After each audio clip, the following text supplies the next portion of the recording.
ব্যক্তি লাশ পার্শ্ববর্তী ধান খেতে পাওয়া যায়। তো এই ঘটনা যখন ঘটে এবং এই মেসেজটা যখন আমাদের কাছে আসে, তখন এই মেসেজ পেয়ে আমাদের পিবিআই একটি চৌকস টিম আমরা ঘটনাস্থলে পাঠাই এবং পরবর্তীতে এই লাশটি মৃত ব্যক্তি যে ভিকটিম ইউনুস আলী, তার ভাইয়েরা তার ভাই এরা শনাক্ত করে যে এটা ইউনুস আলীর লাশ।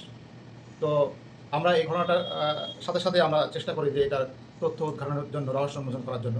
তো আমরা মোটামুটি বেশ কিছু দূর এগিয়ে যাই এবং এর পরবর্তীতে আমরা মামলাটি পিবিআইয়ের নামে হস্তান্তর করার জন্য আমরা পত্র প্রেরণ করি এবং পরবর্তীতে 24 তারিখে মামলাটা পিবিআইয়ের নামে হস্তান্তর করা হয়।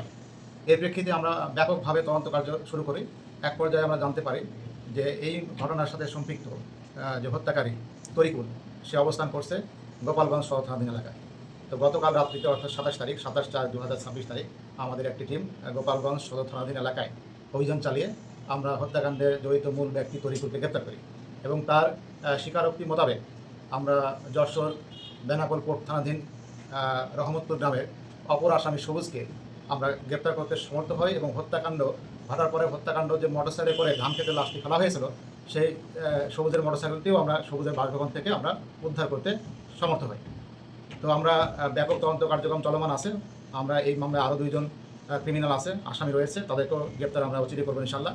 সেই তদন্ত আমাদের অব্যাহত আছে। আমরা প্রাথমিকভাবে জানতে পেরেছি যে আমাদের যে ইউনুস আলী যে ভিকটিম, ওনার ওয়াইফ তসলিমা খাতুন, ওনার আগে বিয়ে হয়েছিল, অর্থাৎ ওনার পূর্ববর্তী স্বামী ছিল যার নাম ছিল আনোয়ার হোসেন। তো আনোয়ার হোসেন কে ডিভোর্স দিয়ে এই তসলিমা খাতুন আমাদের যে মৃত ব্যক্তি যে ভিকটিম ইউনুস আলীকে আবার পুনরায় বিবাহবন্ধন আবদ্ধ হয়।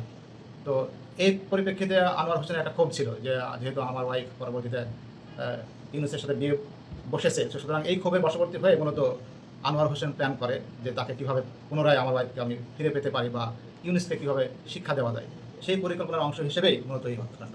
ওনার স্ত্রীর জড়িত সম্পর্কে স্পেশালি কোনো তথ্য এখনও পাওয়া যায় নাই, তবে তার সাথে সম্পর্ক ছিল আনোয়ারের, এই তথ্য পাওয়া গেছে। মূলত হত্যাকাণ্ডটি হয়েছিল রানা নামক এক সন্ত্রাসীর বাসায় এবং সেখান থেকে লাস্টে রাত্রিতে ভন্ডা দেবে ফেলে দেওয়া হয়েছে ধান খেতে। রানার বিষয়ে তদন্ত চলতেছে, ইনশাআল্লাহ অচিরে আমরা গ্রেপ্তার করবো বলে আমরা আশা প্রকাশ।